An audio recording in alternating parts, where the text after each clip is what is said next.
Hola, j'espère que vous allez bien. On se retrouve pour un tirage intuitif. Voici l'énergie du jour avec le King of Love. Ça nous parle de famille. Family thème. Alors, qu'est-ce que c'est? 37. Cet hexagramme parle de la famille. C'est la voix d'un fils qui se plaint du sort de sa mère, autrefois tendre rameau, aujourd'hui fagot épineux, à force d'élever des enfants ingrats. L'oracle vous invite à voir le sens de notre amour profond au sein de la famille. Alors, ça nous parle de, vous savez, malgré voilà, toutes les différences qu'il peut y avoir au sein d'une même famille, euh, les, euh, les challenges, parce que la famille terrestre, voilà, ce sont les personnes qui sont le plus proches de nous et entre guillemets, sur un plan humain, on a l'impression de ne pas choisir. Et du coup, c'est eux qui nous challengent le plus parce qu'on est obligé de trouver des compromis, de faire avec soi et avec l'autre, etc., etc. Donc, c'est beaucoup d'apprentissage et d'amour, du coup. Et peut-être là, ce qu'on vous invite à faire justement, parce que je pense qu'avec ce que je perçois, c'est qu'avec les énergies là, de ces derniers mois, de ces dernières années, comme on a été vraiment poussé à enlever des couches, voilà, pour mettre plus de conscience sur les choses, sur qui on est, etc.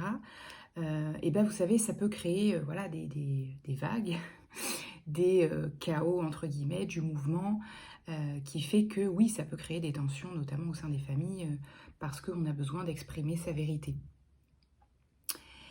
Et du coup, là, ce qu'on nous invite à faire, c'est un petit peu à pacifier peut-être ça, si c'est le cas, pour pouvoir retrouver un sens dans l'amour qu'on porte à notre famille.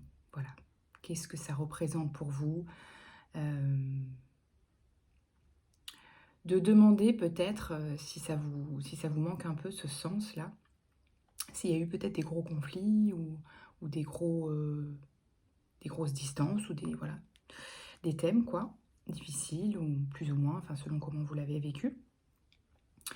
C'est à vous demander, à demander justement pour vous, en écriture intuitive ou voilà, simplement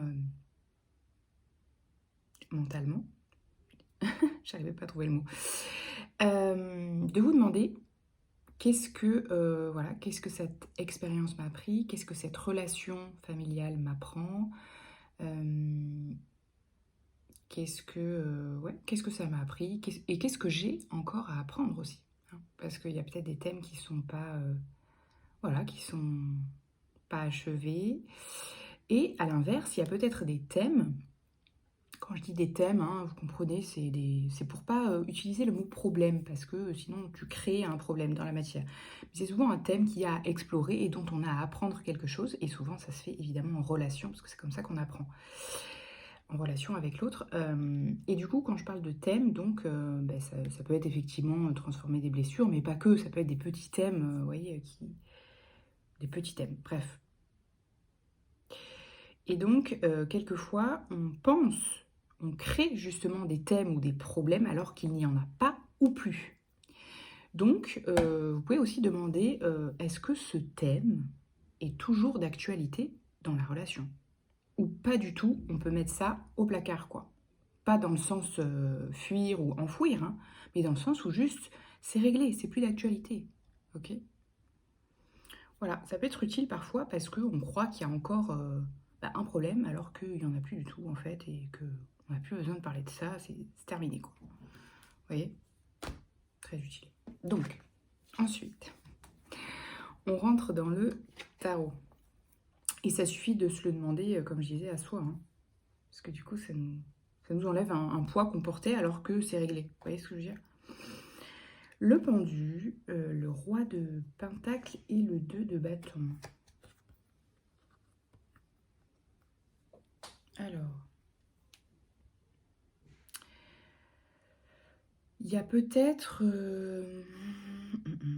sur le plan de... Vous savez, le roi de Pentacle, c'est quelqu'un qui fait... c'est un homme d'affaires, c'est quelqu'un qui fait fructifier ses affaires ou ses constructions professionnelles ou matérielles. Vous voyez, tout ce qui rapporte de l'argent, en fait. Vous voyez, ses investissements aussi, voilà. Du coup, ce que je perçois, c'est que vous êtes peut-être dans une phase où, justement, c'est un peu, en apparence à l'arrêt avec le pendu.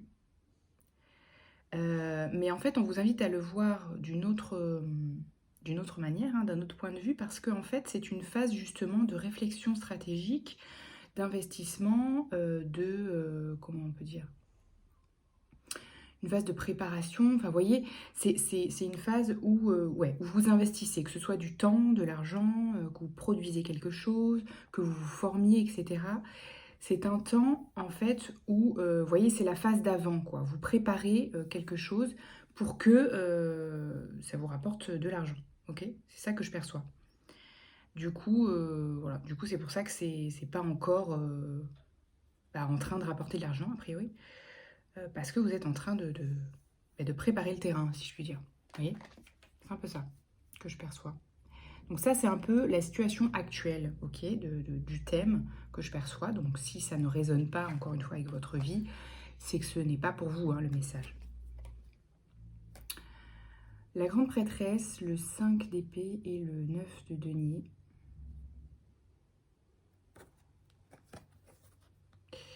Qu'est-ce que ça nous dit?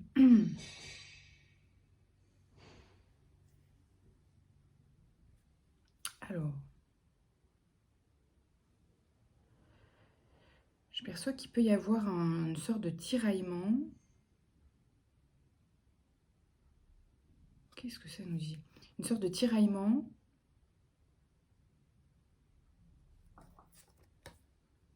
entre...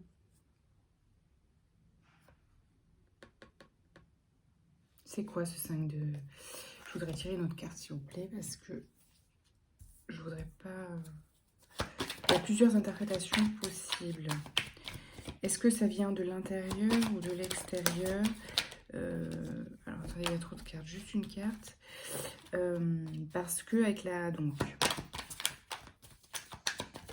prêtresse et le 9 de denier, vous savez, ça me parle de, comme on a vu un peu ce thème cette semaine, de la construction justement d'un certain confort. Je pense que là, c'est pour ça que je parle d'investissement, je pense que vous êtes peut-être sur un plan, dans une phase où vous faites un investissement, peut-être vous construisez une maison, vous achetez un bien matériel qui n'est pas votre résidence principale, ou vous créez votre entreprise, ou vous investissez un nouveau poste ou une nouvelle entreprise dans lequel vous investissez de l'argent, enfin je sais pas, il y a un truc comme ça.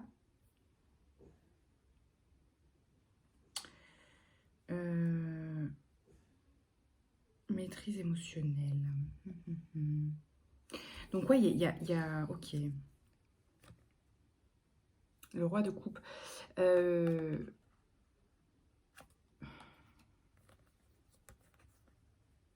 Donc vous êtes dans cette phase-là où vous êtes en train de construire votre mode de vie.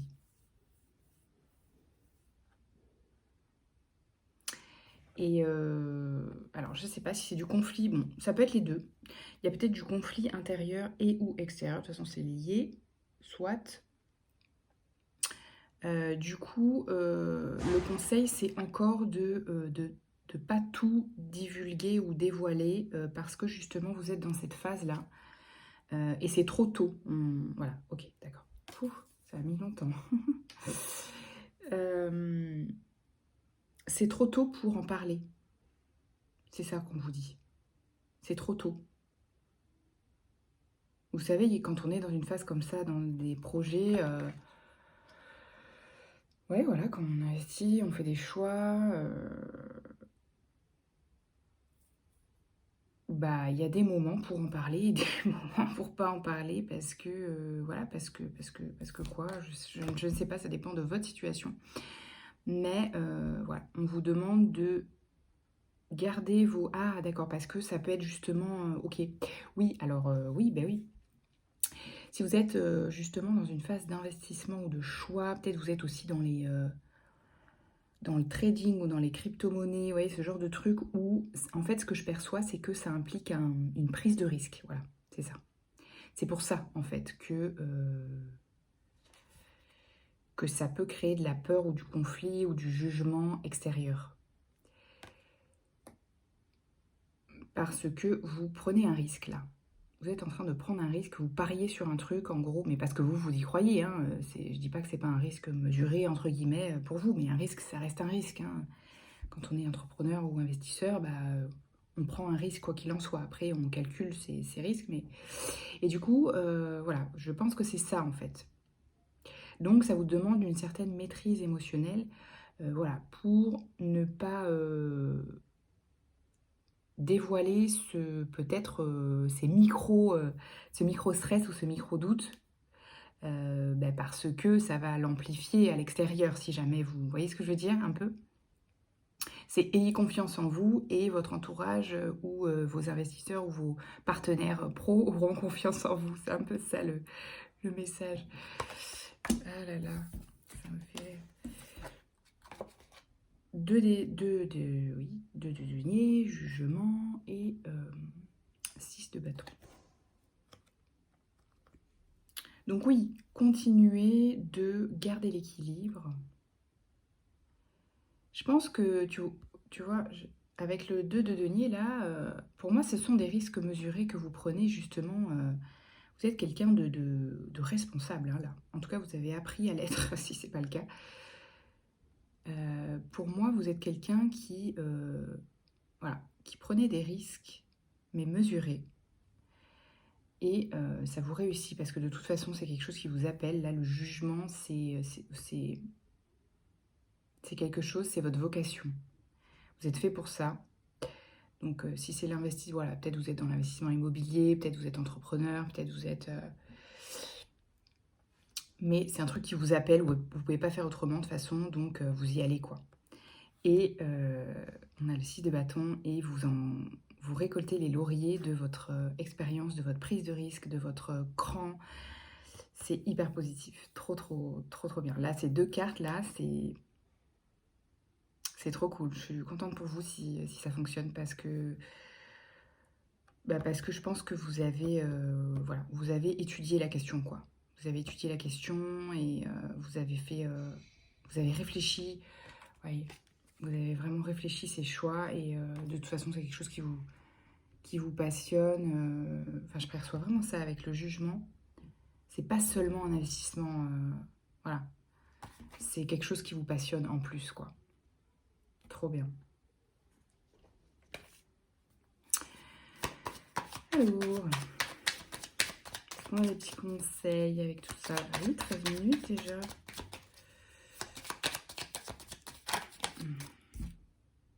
Authenticité. Tromperie. Quoi d'autre? Victoire. Et... D'accord. Alors, qu'est-ce que ça nous dit, ça?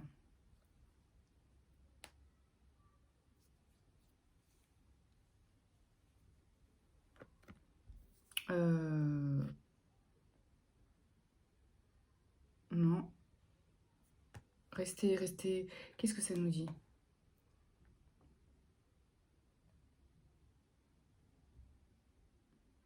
Ouais, c'est toujours ce truc de maîtrise émotionnelle, là. Trouvez l'équilibre entre soyez vous-même, mais, mais pas trop. Non, dans le sens, ce que je veux dire, soyez vous-même, mais voilà, c'est pas le moment de tout dévoiler de vous non plus, pour X raisons, je ne sais pas, mais c'est ça que je perçois. Ok? Donc soyez vous-même, mais pas tout en même temps. Par étapes peut-être, pour certaines raisons que vous connaîtrez si ça vous parle, ce message. C'est comme ça que je le perçois. La victoire, le cadeau, les discussions. Trop bien. La ressource, c'est que c'est vos victoires, votre succès, le fait que ça fonctionne. Parce que voilà, les cadeaux que vous allez recevoir par rapport à votre travail, au choix que vous avez fourni, fait et au travail que vous avez fourni. Et les ressources, c'est aussi les autres, voilà, les sorties, les dîners en famille peut-être, etc. Voilà, voilou. Bah écoutez, je vous laisse sur ça. Prenez bien soin de vous et à bientôt. Ciao, ciao.